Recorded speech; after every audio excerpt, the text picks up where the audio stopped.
Hey all, this is 012Boku and I'm returning to you from the spoiler zone.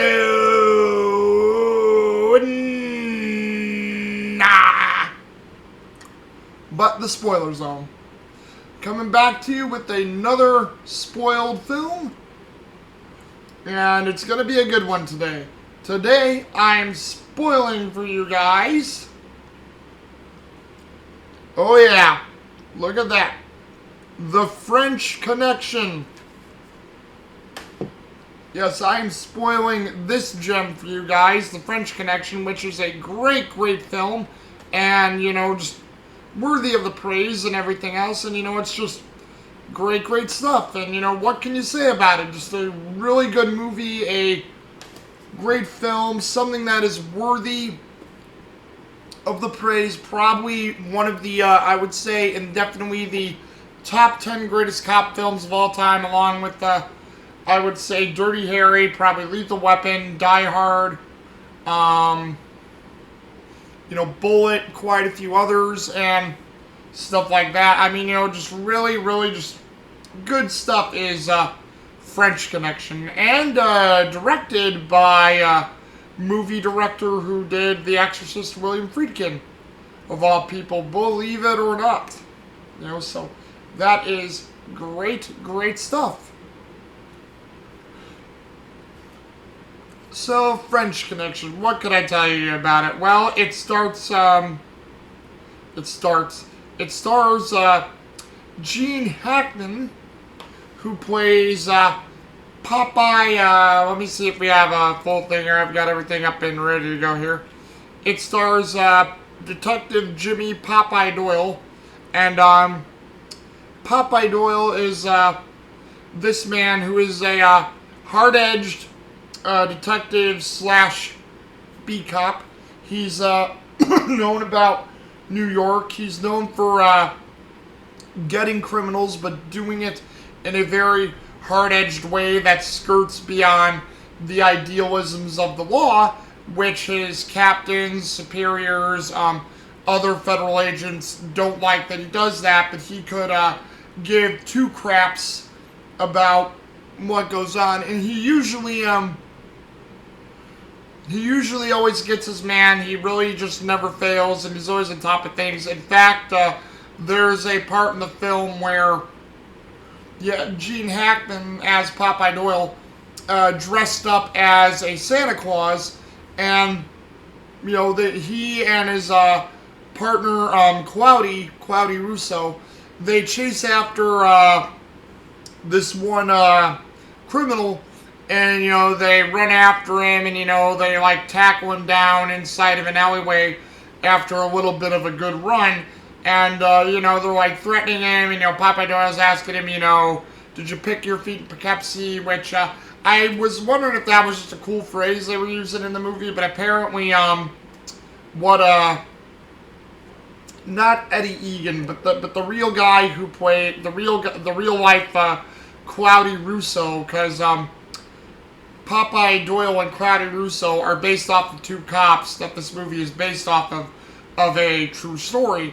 And the guy and Cloudy Russo's real-life counterpart said that there was a murder in Poughkeepsie that was not solved back in 67 or 68 that they were still trying to solve and account for. And he's like, he said that Eddie Egan, Popeye Doyle's counterpart, said, kept asking people that if they were responsible for the murder to get them to sweat and confess to it, because the real Cloudy Russo said that they were getting close to figuring out who it was, and half these criminals were not involved with that murder of that woman in Poughkeepsie, but, Eddie Egan used it to make them sweat, and I thought that was funny how they were using it in the film, and Gene Hackman as Popeye Doyle was using the same tactic, which is funny.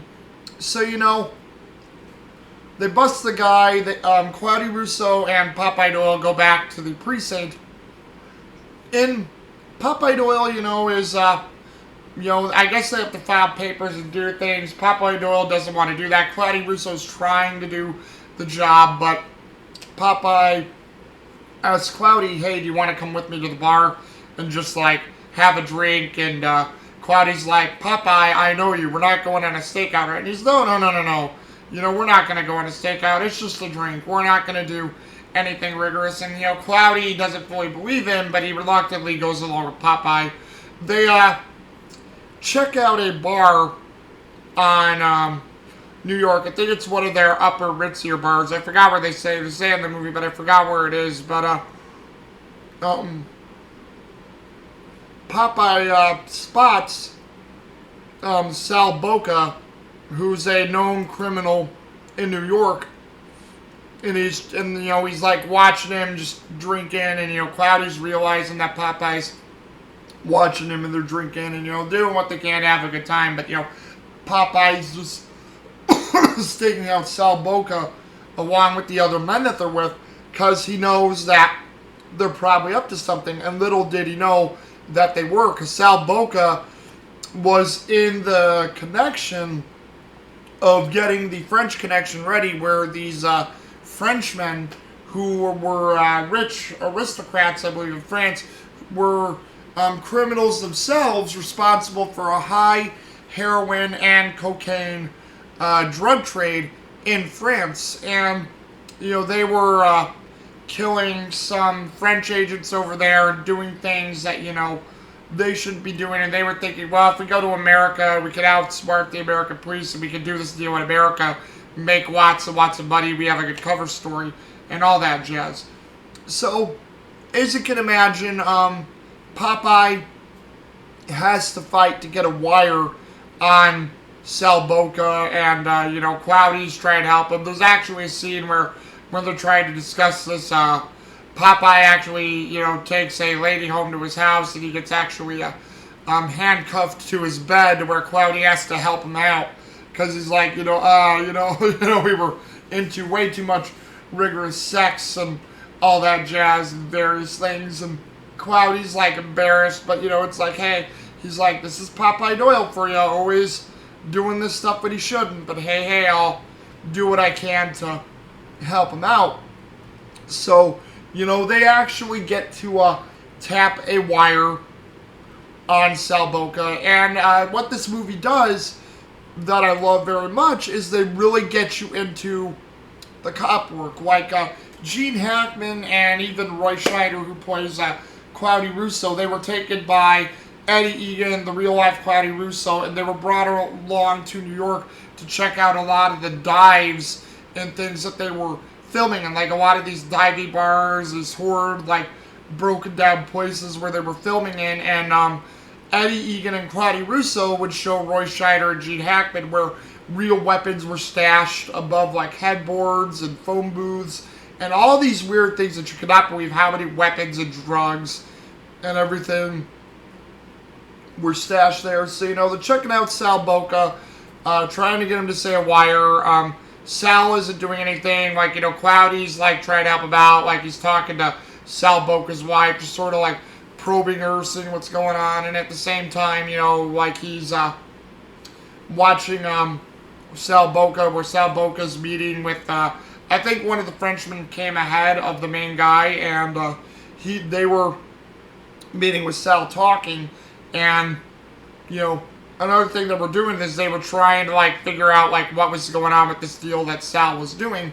And there's a scene where they go to a bar, to where Popeye and Cloudy go to a bar. They're having all these, and I'm going to say it like this. I'm telling you right now that if anyone takes offense to this, you got problems, because I'm just saying it like it is, that this is in the movie, so please do not take offense to the way I'll say it, because I'm just going to say this.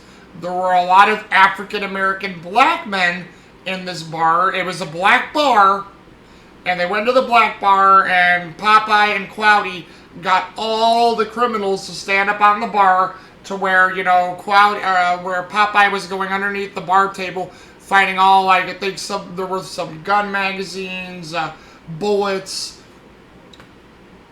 drugs, there were pills, narcotics, all these different things, and he was finding them all, and he puts them into the bar shaker and he like says, "Hey, anybody want a milkshake?" And he just like dumps all the product down. A pretty funny scene. And then there's this one guy who Popeye sees, and like he tackles this other black man that he runs at, and they go into the bathroom to where, you know, they're sort of like beating up on each other. But then all of a sudden Popeye stops, the other guy stops, and you learn that this is an informant for Popeye Doyle, who tells Popeye that something is going on with a drug trade. It's coming down, and I think he even gives how Sal Boca's involved a little bit, but they need a little bit more evidence to go on. And there's this hilarious scene where when Popeye's done talking to his informant, he's like, "Hey, where do you want the punch to make it believable?" He's like, "I'd be right here." "Okay, bam!" And then, like, you know, he just drags him out to where he sees him. And they actually, I think, before they leave the bar, they arrest like 5 or 6 people from the bar in a cool scene too. So it's not like they just went to see that guy. They actually arrested a few of the people inside the bar, which I thought was pretty hilarious and a great scene. And like I said, if anyone gets offended by how I put that, it's like, it's a black bar, guys. They told the black people to light up at the bar. It's what happens in the movie. See the movie. I'm not lying about that. I'm sorry if, you know, this offends anybody, but I'll just say, grow up, please. You know, we should be way past this stuff in film by now, if anyone does. I'm just saying it because for some reason it's making me think with this movie, because there was a lot of gangster stuff and things like that. I'm probably going to say the same thing when I get to the Dirty Harrys and some of the stuff I think that they do in the 7-Ups and things like that. You know, it was a gang-like neighborhood in New York full of black people, and they had them stand up at the bar. I'm just saying it like it is. So, hey. You know, it was the time, too. This was 1971, so, hey. And, you know, so the film goes on. You know, Popeye's trying to get information. I think in, like, 1 or 2 scenes next is that Popeye and Cloudy get the information they need because they know that Sal Boca is calling somebody down, and they're meeting somebody. And, you know, Cloudy and Popeye celebrate. The next day, though, Popeye's given some bad news because he's learning that the FBI are getting in on this, and he's upset because he's like, "Hey, you know, I found this. This was my case, mine and Cloudy's case. You know, nobody else needs to get on this. Nobody else needs to be a part of this. This is our case. We don't need the feds." But I think the chief said, "You know, look, this is non-negotiable. You work with the federal agents, or you're off the case." So there's a scene where a great, like, I'm going to say 40, or maybe it was even like 30 minutes, I forget, 20, 30 minutes even, I forget which, but quite the long scene to where, you know, Popeye, Cloudy, several of the federal agents, a couple other cops are walking along New York to where they're following the Frenchman, who they call Frog One, who is Alan Chenier, who's the main bad guy Frenchman supplying the drugs for this film. So they're following around Alan Chenier, they're following around Sal Boca, and they're trailing him. And that's what I love about this film. It gets in to the detective work and what they actually do. So it's not like a stylized action film. I would say this is action drama, to where there's lots of drama, pretty much quite a bit of good action, but it blends well to make a good movie, and that's what I love about it. Like, you get almost the great bit of police work that, you know, this film represents. So, I mean, I think it's, you know, a great film overall because it does that, and, you know, holds no punches. So, you know, that they spend, so, like, Popeye, Cloudy, the FBI, they spent all day watching Alan Chenier, watching Sal Boca. You know, not too much is happening. They go to a couple places where they find out stuff is going, because they have enough good evidence that Sal Boca is going to have a drug deal go down with these guys, that there's something shady with these guys, something's going on. And overall what happens is that there's a part where Cloudy and the FBI agent, they go their own way, and, you know, Popeye's following Frog One, Alan Chenier, who splits up from the group, and he's following Chenier for the rest of the film. Like, he's following into several stores. He keeps losing Chenier, but he realizes that Chenier's going into the subway because he realizes, there's parts where, Chenier keeps disappearing. So Popeye's probably thinking, oh shit, did Chenier Frog 1 see me? I possibly made myself to this guy. This isn't good. And they go into the subway to where Popeye still thinks he's hoping he has the upper hand on Alan Chenier, and he watches Chenier buy a snow cone. Popeye buys his own one after Chenier goes to wait for the subway train. Popeye's watching him, and they're doing stuff. So what happens is you have Chenier get on the train. Popeye follows Chenier on the train. He sees the back of Chenier's head, and he sees his hat, and he's wondering about him. And then Chenier steps off the train. Popeye steps off too, but then Chenier backs up right back into the train, and the door's shut, and the train starts to go. Popeye's looking on the platform for Chenier. He doesn't see him. All of a sudden, he looks back to where Chenier, does a little like that, with that sort of look, with that, smirkish look like that. And then, Gene Hackman gives this great performance where he's like, you motherfucker, I'm gonna get you. And he's throwing his hat around and just trying to chase after the train, and just getting upset and really mad. And then, they sort of blame, again, Popeye Doyle for messing up, because Popeye tells him, he thinks he had the main guy. He loses him. Cloudy's trying to come to Popeye's defense, saying, we can still get this. We're not done yet. We know when the shipment's coming in. We know what to do. And overall, what this leads to is Frog 1, Chenier, and a couple other people go, well, this cop who was chasing me, he's really good, and he's obviously trying to get way too close to me. This is going to probably be a problem. We need to take this man out. So so Chenier tells his right-hand man, who's an assassin, to go take out Popeye Doyle. So when there's a part where after Popeye Doyle gets reprimanded by his chief, Popeye's walking back to his apartment, and then all of a sudden, as he's walking back to his apartment, there's this lady with the baby carriage walking right beside him. You hear a gunshot. The lady with the baby carriage goes down. Luckily, the baby carriage doesn't go with her, but she gets shot. So it's a sad thing in that movie seeing a mother get shot, because I believe there was an actual baby in there. It wasn't some homeless lady carrying cans as they usually do. I think it was an actual mother this guy shot and killed. And there were also kids playing outside, other civilians. Another shot rings out. Popeye hits the ground. It doesn't hit him, but Popeye's telling all the civilians to get down, get off the street, get inside their houses, don't go near the windows. And then all of a sudden, you see another shot rings out, it misses Popeye by I think a couple of inches.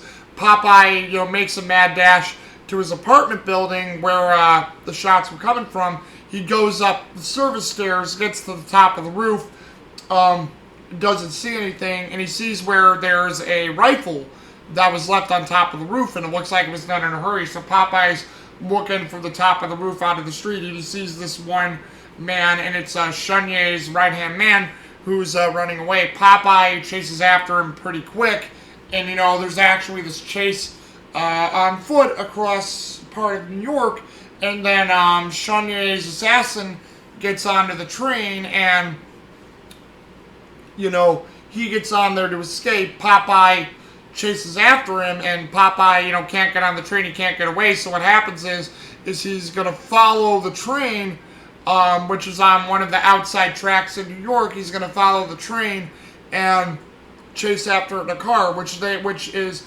a awesome chase scene in that movie, where it's car versus train, and there's a chase scene, and it gets all hectic and crazy. And Gene Hackman did a lot of his own driving, sort of like Steve McQueen and even Ray Scheider in the 7-Ups. He did his own driving in this movie. I mean, he had a blind driver behind him helping him, but a lot of the driving was sort of left to Gene Hackman to do. And it was crazy because for this scene, they didn't tell the New York police or anybody that they were doing the scene. They had a friend on the New York police force who gave them the okay, and, he was watching, so none of the NYPD would come to arrest these guys. And, so they shot the scene, and, it was crazy because there were a couple accidents actually on set, and Gene Hackman actually hits a car that was backing out of his driveway. They hit the guy's car. I mean, they pay the guy the insurance and everything he needs to get his car fixed, and luckily the guy didn't get hurt either, but they helped the guy out, to be nice, because they didn't mean for that to happen. But there were a couple other accidents in the movie that were real during this chase scene, and as you know, again, they didn't let any civilians or the cops know what was going on. People just saw this crew filming and this car going nuts following this train, and it was just such a nutty scene. And I think when they were done shooting the scene, they told William Friedkin and company, you will not do this again without us knowing. We have to know when you're going to shoot these scenes. And, they were very, very specific about it, I do believe. So, they like basically threatened him, saying, you're not going to make another film in Hollywood again if you do this again. And William Friedkin's like, yeah, okay. They didn't let it bother him, and it became one of the best scenes in the film.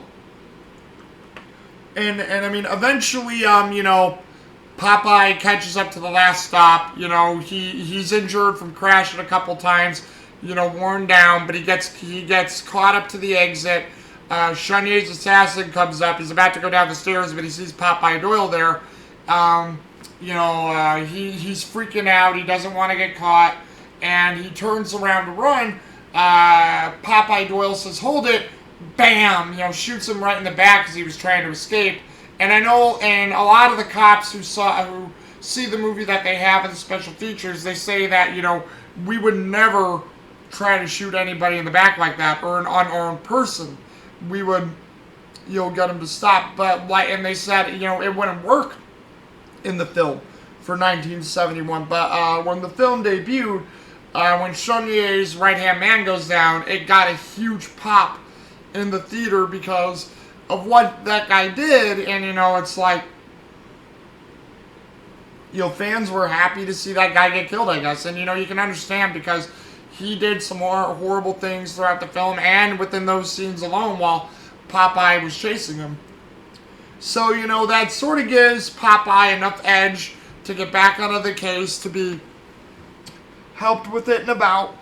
And what happens is Popeye plans a stakeout with Cloudy to where they're watching Frog 1 Chonier's car, because Chonier leaves his car on an edge of a street, and they're watching it to see if anyone comes by for it. There's a person who comes by, and a group of people who come by. They try to arrest a bunch of street punks who were going to try to strip the car because they thought it was like Frog 1 or someone coming to pick up the drugs. But, it turned out to be a bunch of street punks. What happened is that, Popeye's really getting ticked because nobody's come to claim this car. Nobody's making a move. So what he wants to do is he wants to check the car. So he has the police impound the car. And in the police impound, they impound the car, and they go through this rigorous process of taking the car apart, checking everything, because Popeye keeps going, I know there's drugs here. I know this car is dirty. The drugs have got to be here. So what happens is they tear the car apart, and when they finally get to the Ricker panels on the car, that's where all the heroin and cocaine is stored in the car. It's stored in the Ricker panels. And, so they know, they know where the drugs are coming from, that these Frenchmen are involved, that Sal Boca's involved, and they know what they need to do. So what happens is that, they put the car back together. Chonier and Sal Boca and all their men, they get together at these abandoned warehouses to talk about the sale. They go through the sale unimpeded. Chonier's thinking, okay, we got these millions of dollars from the Americans, so we sold all these drugs, and now we're going to take off. As Shunye and Boka and everybody else try to leave, we have Popeye Doyle and a bunch of cops like blocking all the exit roadways. Shunye sees Popeye, and Popeye actually just squints at him and goes like that to mock him right back in an epic scene. And so Shunye, you know, is trying to get out of there, as is Boka. You know, so all these guys meet up back at the warehouses. There's a firefight where guys are getting taken out. Frog One Shunye actually escapes into another building. You know, Popeye chases after him, and you know, Popeye goes after him, and I think the FBI agent, whose name is Muldrig, who's played by Bill Hickman, goes after him. And they're both trying to chase down Shunye,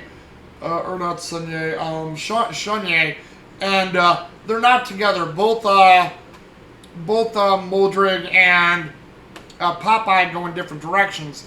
Popeye can't seem to find Shunye, doesn't know where he is, but he's hearing like a lot of different sounds. He's hearing, you know, bottles crash together, like dripping water, sounds of random footsteps. He doesn't know what to understand. He believes he sees someone like Shunye, goes after him, and you know, like at this point, you know, Popeye Doyle is desperate. He really wants to make this arrest. He really wants to get Alan Shunye bad, and he like looks around, and all of a sudden he sees a shadowy figure. Again, it looks like Shunye, we don't know, but the shadowy figure just right ahead to him starts coming out. The guy shows himself, and then like I believe Popeye does say freeze. I don't know if he does or not, but I think he does say freeze. And then he just points his gun really quick, and I think he like lets off 3 or 4 shots onto this person, and then, you know, he goes up to this guy. He's just breathing heavy, and you know, Cloudy comes in, wondering what happened. He runs into Popeye, and then like they both look forward, and we see that it's the FBI agent Muldrig who's on the ground, who got shot and killed. And like Cloudy goes up to Muldrig, and he's like looking at Popeye in complete shock. He's like, Muldrig, Popeye, you shot Muldrig. And then like he's trying to reason with Popeye to settle down and stop. And he's like, Popeye, I don't think Frog One is here. I think he's gone. He got away. We have to deal with Muldrig here, and like we'll send people out to track the guy down. He's not gonna get away. But Popeye's having none of it. He's saying, you know, I know that son of a bitch is here. That son of a bitch is here, Cloudy, and he's not going to get away. I'm going to find him. I'm going to nail him. He's here. And, like, you know, he goes running off back into the opposite direction to where he goes. And, you know, he's looking around. He's, like, really desperate. All of a sudden, he goes off to I think it's to the right. And then all of a sudden, you just hear this random shot go off. And William Friedkin said it best. It's like, he's not shooting at anybody. I wanted that sound to be there at the end of the movie, like, you know, like Popeye Doyle has lost his mind. He was so obsessed with getting Alan Shunye that Shunye got away, and Popeye Doyle was going nuts trying to find him, and he couldn't find him, so he was like, he said it was like shooting at blanks in the dark. Like, not knowing what you're shooting at, but just shooting because you imagine he's there without being there. And sadly, the film ends with couple people being arrested. Shunye is believed to have gotten away, and Popeye Doyle and Cloudy Russo were censured and reassigned for what happened. And that part really sucks at the end of the film, that they got in trouble for what took place. But I guess I could understand how, because Shunye got away, Muldrig ended up dead, and, you know, like, in many ways, even though they got the cocaine and heroin, it was quite a bit of a debacle. So, you know, the movie ends there. And, you know, Gene Hackman, who, as you guys can probably see, is right there on the cover. Gene Hackman right there on the cover. Who plays Popeye Doyle, you know, is really good. You know, like he had great humor, he had great suaveness, you know, a very hard-edged character. Gene Hackman really got that across really well. And it's funny because Gene Hackman does not like violent films too much. He's a pacifist, and I guess he was convinced really hard to do this movie, and I believe Gene Hackman liked the script. So Gene Hackman was sort of hard-pressed to do this movie, and he agreed to it because he's like, hey, if it makes cops and things look in a good light, I will do it. Because Gene Hackman is a huge pacifist. He's not one for violence. He doesn't like violence in movies. And apparently, I will go over it when we get to it, but he was asked to do Silence of the Lambs, like to direct it and or star in it. But Gene Hackman passed on Silence of the Lambs because it was too violent, and he passed on a couple other films too.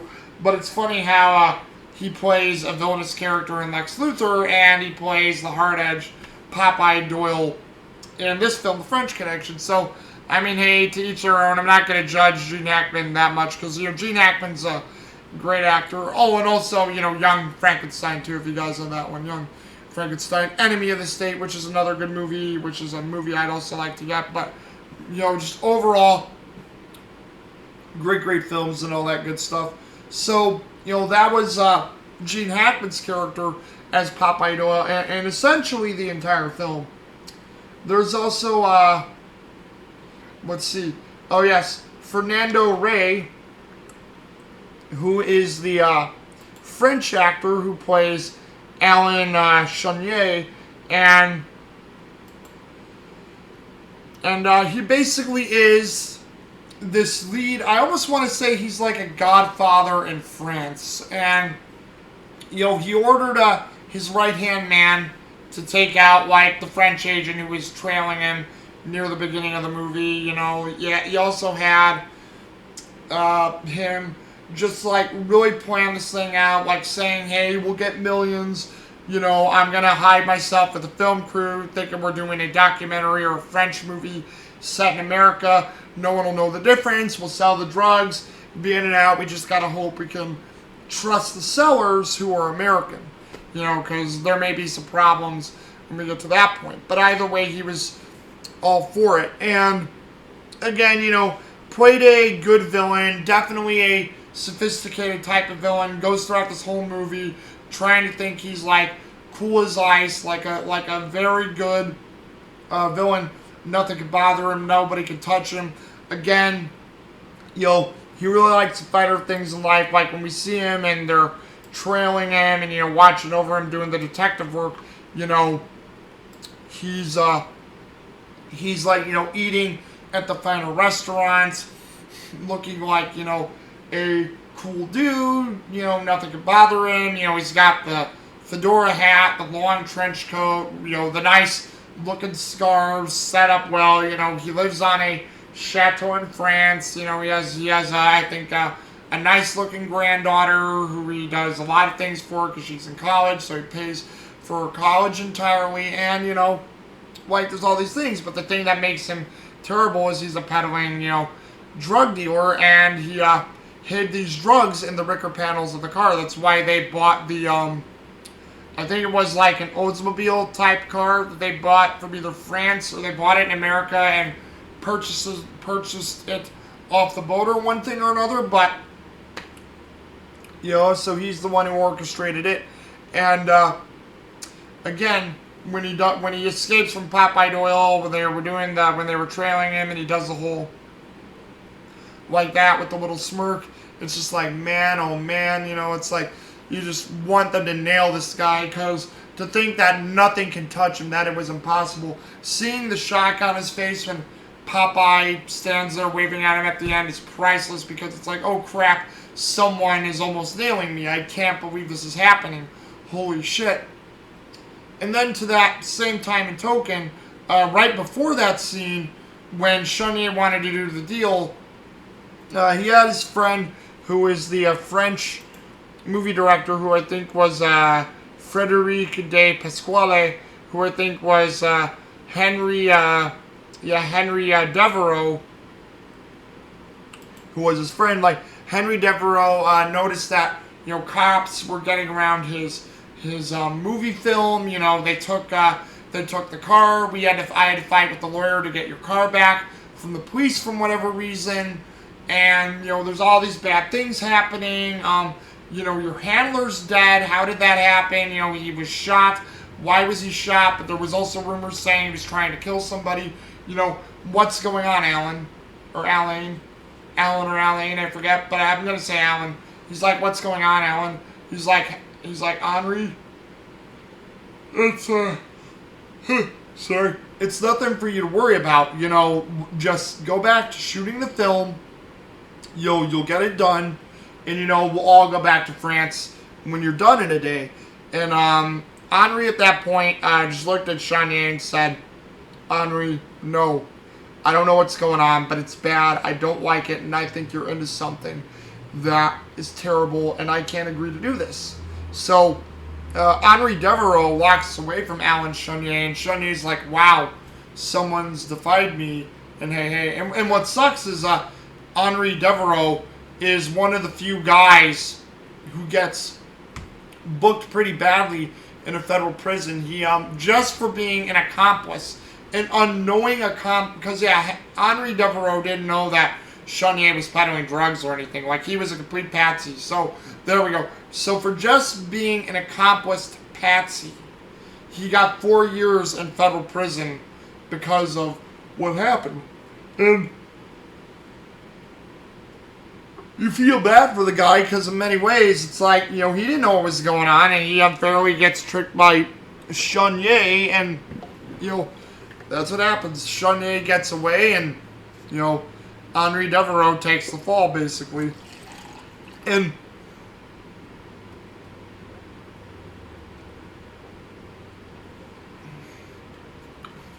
that's the thing, too. When, Alan Chenier, when he gets out of the car to run at the end of the movie into the warehouse, that's the last time we see Alan Chenier in the film. Popeye doesn't run into him in the warehouse, neither does Moldrig, neither does Cloudy Russo. Like, they never find the guy. He must have found a different way out or went out a window or something, because at the end of the caption, it has Frog 1 Alan Chenier, and they basically say right at the end of the film, it's believed that Alan Chenier is somewhere in France, and that's all we get. We don't even see Fernando Rey again at the end of the film, and I have to say he was a very smooth, despicable villain. I really liked what Fernando Rey did. Like, you believed that this guy had control, was always in control, that nothing could break it, and then within the last 15-20 minutes of the film, his whole world starts to crumble down, and I love how his face subtly changes from disbelief to shock right at the end of the film, when it's like, well, you guys are all busted, so hey. Fernando Rey played that really well. And let's see here. Oh, yes, we have Roy Scheider, who again does Cloudy Russo, who is Popeye Doyle's partner. And also, I would say that Cloudy Russo tries to be the voice of reason. If I remember, I think I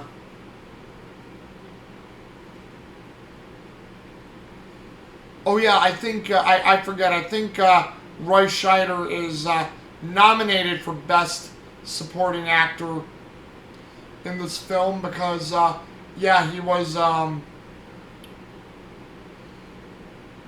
he was basically, nominated for Best Supporting Actor in this film. Gene Hackman won Best Actor for this movie. He got the Best Actor winning this movie, and I'm glad he did too. But I think Roy Scheider was also nominated for the Best Supporting Actor in this film, and he plays a detective, like I said, Cloudy Russo, Detective Buddy Cloudy Russo, and he's always there to support Popeye. He always supports Popeye. He knows Popeye gets into danger. He feels bad that Popeye pushes an issue, but he's like, I stick by my partner. I'm going to help him out. I'm not going to abandon him. I'm going to make sure that if he's right, we're going to go through everything to have his right. If he needs to be calmed down, I'll bring him down. And he's a very good friend, always being with them on the stakeouts through thick and thin, having his back when he needs it. He was right there with his back after Popeye had his chase with Alan Chonier's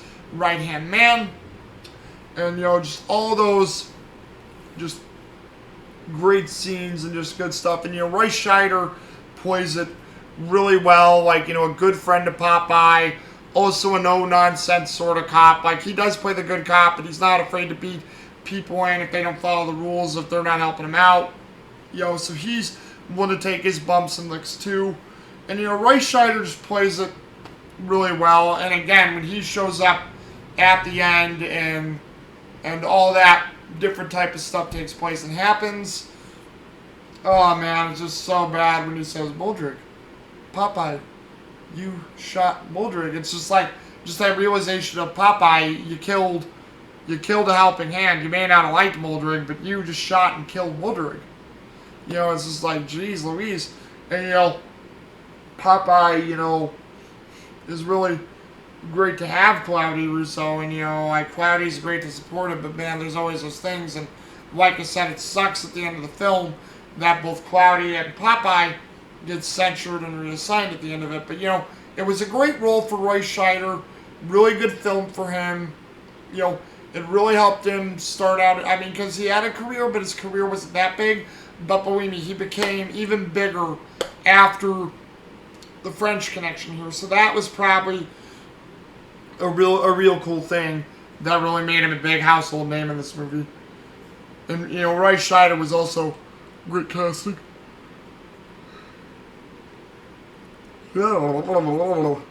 Sorry guys, getting a little tired here.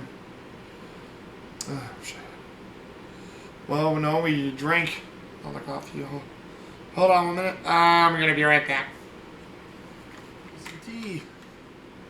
Wake me up with a little caffeine here.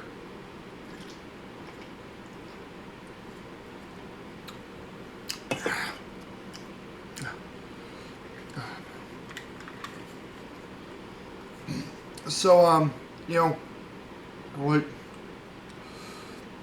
So let's see. We did Cloudy Russo there. There's also, yes, Tony Lo Bianco, who plays Salvatore Sal Bocca, and he definitely is a guy. Like I say, they see him at the beginning. He's known to be a notorious criminal in New York. He's got connections and things with the other gangs and criminals, and like, he's definitely, I wouldn't say he's a Weasley guy, but he's definitely a guy who is on, I mean, he's a big name, but he's on the lower tier of the spectrum. He's tried to work through these deals before, and Tony Lo Bianco plays it great, like a guy who gets a little nervous but tries to hold it all together. He has a brother on the inside of I think like a chop shop, and his brother helps him out and gets things through. And Sal Bocca is this guy who is trying to put it all together. Like, he's approached by one of Chonier's men. He's trying to make sure everything gets together with the car, knowing how they're gonna ship the heroin and what they have to do. And he's this guy who is really just trying to keep everything practical. Like I said, he owns a actual restaurant that him and his wife run, and he's trying to keep up with his legitimate businesses while also trying to help Chonier and co. to get these drugs in.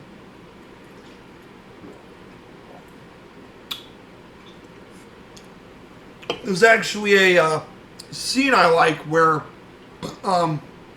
Chonier Chonier, Sal Bocca, and a couple other of Sal Bocca's friends, they meet up with a drug distributor and tester, and they bring in the drugs and they test the cocaine, and they're seeing how the levels of the cocaine that keep going up and up on the tube means that, I think it was like, I think they said like 90 or 95% pure cocaine, so it was really, and heroin too, so it was really top-ended and deep stuff that was going on through. And like Sal Boca is happy about this, as is Chenier, but these other mob bosses that Boca is trying to sell to, they're saying, you know, this is all too good to be true, Sal. What can you promise us with these Frenchmen who do this? You know, they have to come over from the ocean, you know, from the other side of the ocean. We don't know much about them. We don't trust them. Only the main guy that you say is here. Where's the rest of his team? You know, who does he have with him? Blah, blah, blah. And, you know, Sal's trying to hold these guys together because some of these guys don't even want to do it. But, you know, he's trying to hold it together that they can sell these drugs, that good things come from it. They can make a lot of money on the street, on, you know, places that they sell to. So, you know, Sal's trying to keep it as a gold mine. I believe some still back out. Most end up staying, and Sal Boca, Tony Lo Bianco, is able to convince them of what's going down. And when we get to the end of the film and we see Sal Boca, Chenier, all the other of Sal's men, they get the drugs and they think everything went off the hitch, and the cops are there on a sting operation to bust them. I remember that we have Sal Boca's brother and a bunch of men in a warehouse. They're like shooting at him with guns and shotguns. We have Sal trying to make a break to it through one of the cars. Cloudy Russo sees Sal and is telling Sal to hold it and stop. And what happens is Sal takes a few shots, and then Cloudy and another cop riddle Sal Boca full of holes, killing him and putting him out of his misery for the rest of this movie. So, you know, Sal Boca gets killed, ending Tony Lo Bianco's performance right then and there. And, you know, again, pretty good character, pretty solid. Straightforward, knows what he has to do, but Tony Lo Bianco played the role pretty good as well. And then we have, let's see, one more guy. Oh, yes, Marcel Bozufi. Marcel Bozufi. And Marcel Bozufi is Pierre Nicoli, also known as the Hitman. And Nicoli is the right-man hitman for Alan Chenier. And like I said, at the beginning of the film, when there's a French agent, like, tailing Chenier for the whole day, this French agent basically quits work. He goes to his home. He buys food for his home. He's walking up the stairs to his apartment. We see that Nicoli comes out of his apartment. He's got I think it's like a shotgun or a certain type of gun in his hand. I don't know if it's a handgun, but I forgot what it is. But he points it at the agent. Boom. Point blank, pretty much point blank range right in the face. The guy goes down, dead. You know, he's bleeding out. And then Nicoli just takes a piece of the French bread that he has, or baguette, and he eats it, and he just, you know, walks away.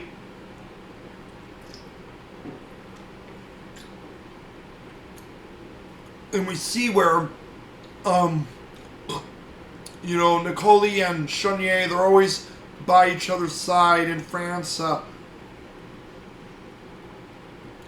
When they go to America and they do all these different things, you know, they're seeing what they need to do, what they have to do. And, you know, it's just like them trying to stay ahead of the cops as well as the curb. And, you know, Nicoli's always doing his best to help Chenier with that. And when it gets to the point where Nicoli has to go and kill Popeye, again, Nicoli fails in the assassination, and he's trying to get away, and he gets onto the L train, and he realizes that, I think he realizes a little bit, like, later on, that when Popeye misses the train, you know, Nicoli's freaking out, and then, you know, I think he realizes that Popeye still may be trying to chase him. And what happens is, you know, Nicoli's freaking out. He didn't want to miss this assassination. He thought he was going to get away okay. But he's freaking out because nothing's going to plan. And he's, like, running throughout the train. And, you know, oh, yeah, what happens is there's a, there's a cop who, I think, Oh, wait, yeah. When the train first started, you had Popeye tell the cop inside the train to get Nicole. You know, he's a hitman. He's wanted. You know, stop him. And you know, this poor cop tries to do his job. Nicole shoots him. I think killing him or injuring him. I forget which. I think he killed the poor guy, but yeah, he kills the poor cop on the train. You know, just trying to do his job. And you know, Nicole's like freaking out. Nicole tries to go to the front. Like, oh yeah, he goes to the front. He like points the train driver to keep going. So the train driver's increasing speed. He's still going. You know, and this train driver's this poor old black guy. Doesn't know what's going on. Scared out of his wits. All of a sudden, his friends and I think the engineer come up to the end of the train and they're like, "Al, you okay? Al, you in there? Al, you fine? You doing all right?" And then Nicole doesn't want him to say anything, but then Nicole eventually goes out there, and you know the doors open, and people are shocked because they see how this guy has a gun, and the engineer and all these other guys back up, and you know Nicole's like freaking out, just telling him to get back, like get back, don't come any closer, get back. And then you know the engineer I think was just trying to do his best to reason with the guy. He's like, dude, you know, there's no way out of this. You know, you're in trouble when we get to the next stop. It's probably gonna be swarming with cops. Just give yourself up, drop the gun, you know, stop this. And you know, the engineer was scared, but I mean, I would do the same thing too. I would try to see if you can get out of the situation because, you know, point blank range, you got a gun pointed at you. And what happens is Nicole wasn't having none of it though. So he shoots the engineer, I believe, killing him. And so the engineer gets killed. And then all of a sudden, you know, you have, the train driver has a heart attack. I don't know if he died, but he has a heart attack, and he puts his hand on the accelerator, and then the train accelerates, crashing it. God knows, injuring how many other people and whatnot. But then, you know, Nicole is struggling to get out of the train. He's trying to get out, and then he goes there, sees Popeye, and, you know, turns around to run. Popeye shoots him in the back, and he's like that as he just, you know, falls back in that iconic scene and you know, gets killed. And that's what causes Shunya and everybody else to originally start freaking out, is that Nicole got killed, and they knew that he was trying to, like, possibly kill a cop, and all the rumors started and stuff. So, you know, for being the hitman, what was it again? Oh, yeah. Marcel Bozzuffi did a great job in the film being this hitman and just being this despicable character. And personally, I didn't mind that he got killed by Popeye Doyle too, because after what he did at the beginning of the movie and what he was trying to do throughout the movie, and also the poor mother with the baby who he shot and killed, the cop he killed trying to stop him, Al, the train driver, the engineer he kills, God knows how many people he could have injured on that train when it crashed. You know, I liked it. I think Nicole got what he deserved. You know, that was an evil character, and sometimes the evil has to go down. I mean, if they could arrest Nicole, they could have, but, you know, Nicole didn't take it easy. He tried to run, and personally, you know, you do what you can, because you don't know if he's going to do anything else. That's how I look at it too logically. You know, how did Popeye know that Nicole was not going to try something else again? So, you know, you take a chance, and the chips fall where they may. All you know is that people knew this guy murdered things. It's not that black and white. The guy was a murderer, so hey. I mean, but, you know, just a really great film. Really great William Friedkin film. As you guys see, I have the 5-star collection of The French Connection when Fox was really into the 5-star collections, which was really good. And, I mean, I'm glad I have quite a few of these.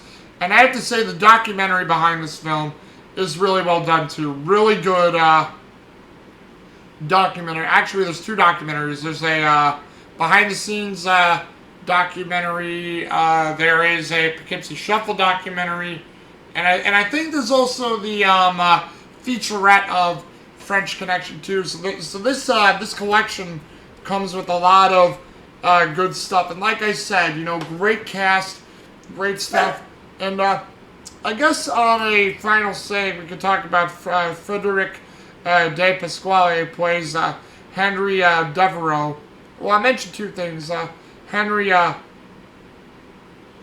Oh. Okay. Well, I'll get to it in a minute because Henry Devereaux, who was Frederic de Pasquale's character, the director. You know, I feel bad for the guy because the guy throughout the film, you know, he's this director. He's trying to do great promotion in America, and when he gets there, thinking he's really shooting a film, and you know, the guy seems like very nice, very upfront, very happy to be in America. When things go wrong, you know, he does the classic thing of blaming everything. How could this happen here? You know, you guys and your customs are strange and weird, and you know, so he does that classic, oh, now America's terrible. But when he finds out the truth about Chenier, I just feel so bad for him because he was getting nervous, didn't want to do this anymore, and wanted the truth from Chenier. Chenier didn't give him the truth, and he tried to leave, but he gets arrested somewhere down the line. And I feel bad for him because he played a patsy, and you know, Frederic de Pasquale just had this sunny disposition with Henry Devereaux, and it's just like, well, sorry, man. You know, I mean, you didn't know, but I mean, in the court of laws, that's what happens. You were an accomplice, even if you didn't know it, and that's what sucks about that. You know, it's just, damn. And I also forgot, too, there was another guy who I think played the FBI agent because, yeah, Sonny Grosso, who was Cloudy Russo's character, or real-life counterpart, played Bill Coyne. I think he was another FBI agent, if I remember correctly. And Eddie Egan, who was the real-life counterpart for Popeye Doyle, was the police chief in the movie Simonson. Yeah, Walt Simonson. So that's who Eddie Egan played. So it was cool how they got to cameo or have supporting roles in the film. I thought that was really, really cool too as well. So I just remembered that's who Cloudy Russo's real life partner was, Sonny Grosso. And now we'll get into the, I mean, I'm pretty sure you guys like this part, but we will get into the reviews here soon. Oh, and yes, I forgot. I usually give my rating at this point too. French Connection, 10 out of 10. 10 out of 10. I mean, there's a lot of movies I love when they do the police work.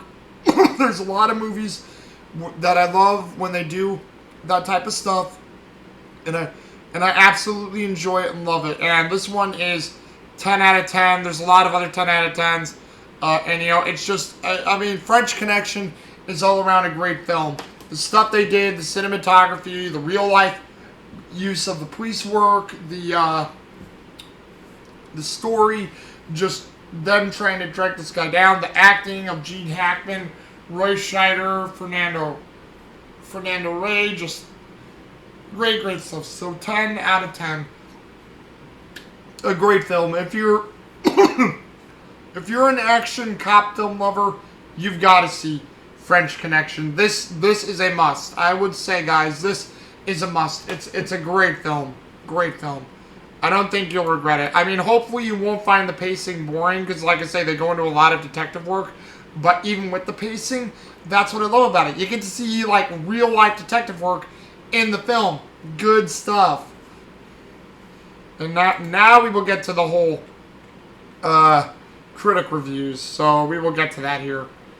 And let's see here. Basically, a 98% on the tomato meter. So they basically it's certified fresh, which I agree with. I agree with the critics on that. Definitely a certified fresh movie. 87% for audiences. So that's a good percentage of the audience. Not as much as the critics, but 87% of the audience that loves this film. Oh, hell yeah. take my money. So everything across this movie is good. And the consensus is good too. And I quote, realistic, fast-paced, uncommonly smart. The French Connection is bolstered by stellar performances by Gene Hackman and Roy Scheider, not to mention William Friedkin's thrilling production, which, yes, it was a very thrilling production, and it is a very, very good film, which I definitely say that, you know, is really good in its execution. So I agree with that critic consensus wholeheartedly.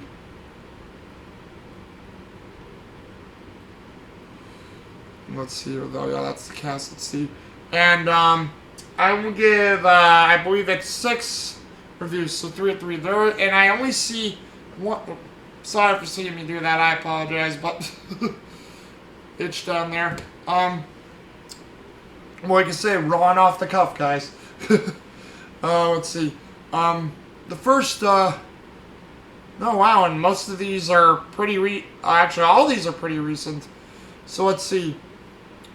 First one is from Martha, I'm going to say Dubois, or if not Dubose, but I'm going to say Dubois, from Sydney Morning Herald, from April 15th, 2021, and I quote, "No matter how hard I try to control my enthusiasm, I cannot help thinking that The French Connection is the most exciting, most stylish, in fact, the best piece of cops and robbers cinema since The Silence."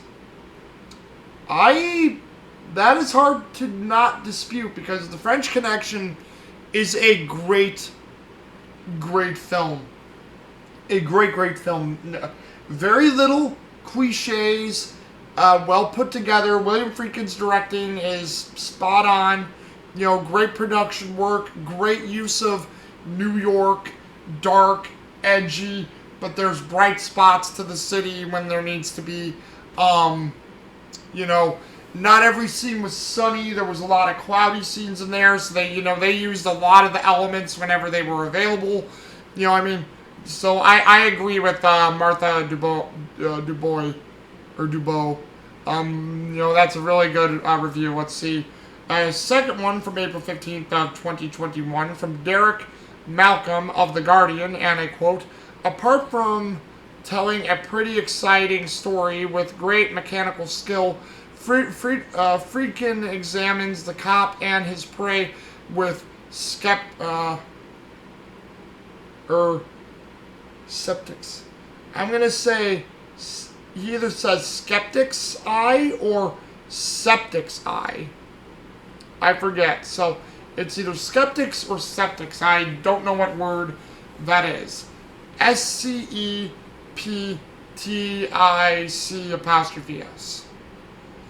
So if that's how you say skeptic, that's cool. But I thought there was a K in skeptic. But that may be me just not knowing how to spell. But this could be an error too. So it's either septic or skeptic's eye. But I mean, that is true. Because you do get quite a bit from the area of Chenier. And you can see where Chenier is villain that thinks nobody can touch him. And then you have Popeye being this hard-edged cop wanting to bring him down at any cost. And the dynamic between the two, I mean, they don't have like hardly any scenes with each other, but you can feel the dynamic between the two throughout the movie, and it is well done. So I agree to that, Derek Malcolm. I agree to that wholeheartedly too. Let's see. We have the only rotten review from April 15th as well, 2021, from John Russell Taylor of the Times, UK. And he quotes, "Quite efficient, but pretty unremarkable." And hey, you're entitled to your opinion, man, but I think that's stupid, because I think The French Connection, I think this film is a very remarkable film. I do not know how people can't think that The French Connection is not remarkable in some way, sense, or more. Like, if you said that that it was slow-paced and boring and you didn't like it because of that, I could agree with that. But because the pacing is quite slow, but that's just it. You have to be into the story, and it sucks you in. But saying that the film is pretty unremarkable, man, I can't agree with that at all. So I can't agree with that. Let's see. From April 15th, 2021, from Miles Standish, St. Louis Post-Dispatch. One of the most exciting and breathtaking chase films ever made. Yes, I agree with that. And probably one of the best chase films for car chase in film history, even though he was chasing a train. But it is one of the best car chases in movie history. And I do like it better than Bullet, and 7-Ups comes quite close. But, I mean, French Connection is top in my opinion. Let's see here. From April 15th, all these. Well, I'm basically going to say some time. These are all from April 15th, 2021. So I'm not going to say it for these last two because the last two are also from April 15th of 2021. But this is from David Wilkening from the Orlando Sentinel. Connection tells a straight story, has some respect for its viewers' intelligence, and maintains dramatic situations that build with an increasing tension from one scene to another. Yeah, I would agree. That is definitely so. David Wilkening. I will definitely say that. This is from Lawrence Devine of the Detroit Free Press, and he quotes, "In spots, French Connection literally is breathtaking, far above the average cop film, and Hackman, for what he plays, is right on the money. He looks soiled, bitter, quite hard, just like the movie around him." He got it. He got it. Two hard-edged cops living in the bad parts of New York and Popeye Doyle resents that. And that's how I believe they say Eddie Egan was. Eddie Egan grew up in a hard neighborhood, so he was a hard cop, and he treated these guys like how they treated people in his neighborhood as kids. That is very spot on. Thank you for noticing that, Lawrence Devine, because I probably wouldn't even say that myself because I would have forgotten it, but you just made me to remind it, and that is very spot on. So, man, oh man, just great, great stuff. So, well done, well done, well done. Well, you know what time it comes now? To that part of the review as well. I don't know what to say. Went to the store today. See that even my local Fry's is starting to run out of stuff. A lot of stuff with the blue tags. I'm sorry for the inconvenience. We're out. You know, there's a lot of food, a lot of product they're running out of. Dog food, candy, beef, you know, all that type of stuff, and all this stuff from inflation. I don't know if you know what our U.S. economist guy said, but he said, you know, oh, beef and chicken and pork are going up, so and you know, fruits are going up, so if they go up, and let's say if it's not there for people to buy, the other stuff will go down. That just sounds stupid. Because you're going to deprive us of the meat and beef and chicken. What? So, even though there is possibly a real legit shortage, I say it like that because I don't really believe if there's a true shortage or not. I don't believe if any of these real shortages that they say we have are real to begin with, or if it's people just hoarding this shit and trying to sell it at whatever price they want. But, you know, handicapping one couple types of food so you can get your other food sold, I'm not going to like that. You know, if I want to have fruit, I will buy fruit. When I want to eat vegetables, I'll eat the stuff that has vegetables in it. But I want my meat. I want and need my meat. And if milk starts going low, oh, the shit's hitting the fan. I need my milk. I need milk. I need it. It needs to be there. I guess I'll just say it like this, because this has been probably one of the biggest things that they've talked about.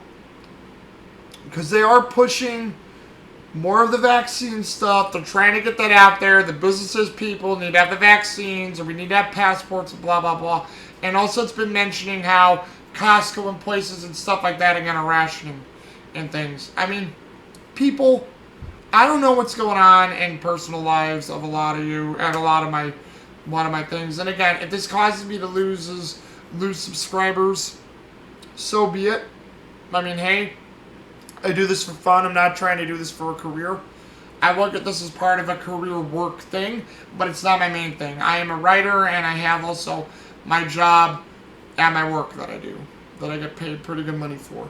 But, I mean, folks, we need to find a way to go back to work. Me and a lot of other people are working our butts off, getting taxed to death by our high taxes, having to deal with the inflation, and there's a lot of you just wanting to take it, and believe me, there's been polls done. Polls have been done saying that you guys like the benefits because they keep giving them to you. It's cool that the benefits are there, and hey, if you guys want to use it, you can, but you got to realize the glaring flaw. The benefits will end, and even if they don't end, it's going to show in our taxes. It will always show in our taxes, and you will pay that back in tax. If you guys like the refunds we get from our tax rebates every year, those are going to get lower. I guarantee you, if this continues, our refunds for tax are going to be non-existent.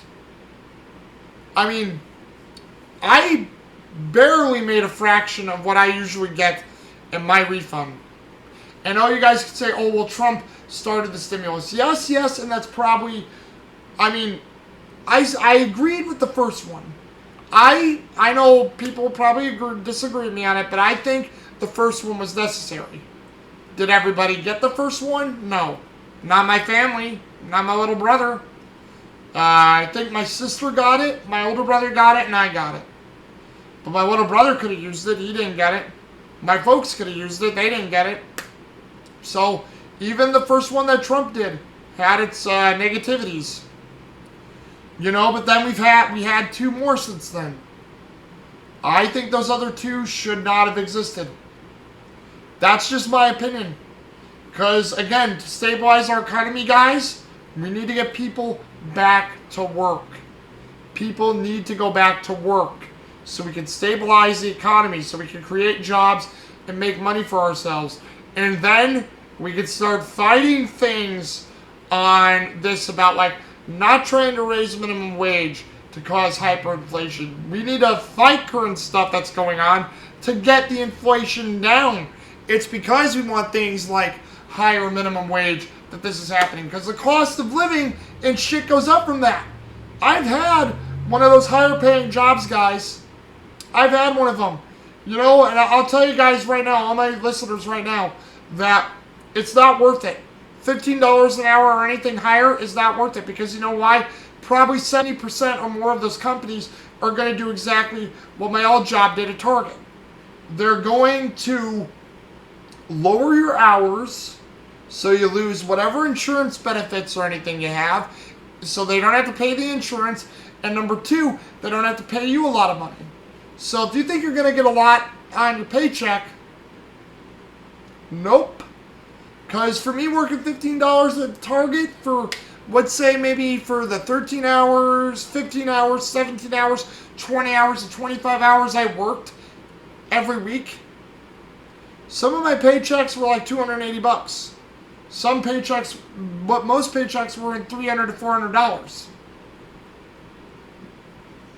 I could not pay full rent because of that. I had to make a deal with my landlord for my rent, and I had to pay my landlord back throughout the end of last year into the beginning of this year in spades to pay him back. So I had to keep giving extra with my rent since I got my new job, and you know, been able to pay get full-time pay to pay my rent and have some stuff left over for groceries, bills, and whatever else. And you know what? When I've used my stimulus money, it didn't go to anything fun. It went all to bills. It's gone all to bills and stuff like that. You know, I've been using stuff to pay off my bills. You know what I mean? That's the thing, you know.